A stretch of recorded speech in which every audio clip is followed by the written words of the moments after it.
इस संसार में हर कोई मनुष्य महान बनना चाहता है, लेकिन मनुष्य को महान बनने के लिए बहुत बड़ा तप करना पड़ता है, बहुत बड़ा त्याग करना पड़ता है। हम जितने भी महापुरुषों का जीवन देखते हैं तो उन्होंने अपने जीवन को छोटे छोटे संकल्पों से महान बनाया है। और कोई भी जो कार्य है इस संसार में एक दिन में नहीं हो सकता, तो सफलता भी एक दिन में प्राप्त नहीं कर सकते और महान बनना भी एक दिन का कार्य नहीं है। इसके लिए एक निश्चित चरण होते हैं, एक क्रम होता है, एक क्रमबद्ध व्यवस्था है। उसके पश्चात ही मनुष्य सफलता को प्राप्त करता है और मनुष्य महान बन सकता है। तो हमारे जीवन में छोटे छोटे संकल्पों का क्या होना चाहिए, वो हमारे ठीक प्रकार से होने चाहिए।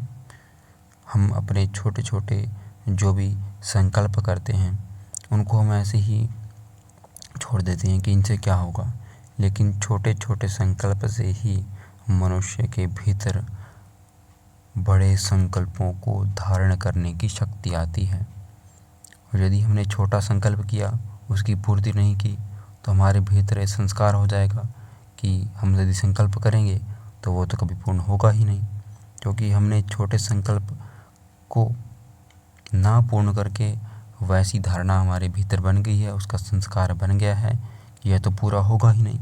इसलिए हम बड़े संकल्प कभी कर नहीं पाते, और जो बड़े संकल्प नहीं कर पाता वो कभी महान बन नहीं सकता, क्योंकि वो छोटे छोटे सुखों को प्राप्त करना चाहता है। तो उन छोटे छोटे संकल्पों को भी कभी प्राप्त नहीं कर पाता तो वो दुखी होता है, और इसी प्रकार से फिर पीड़ा में उसका जीवन व्यतीत होता है।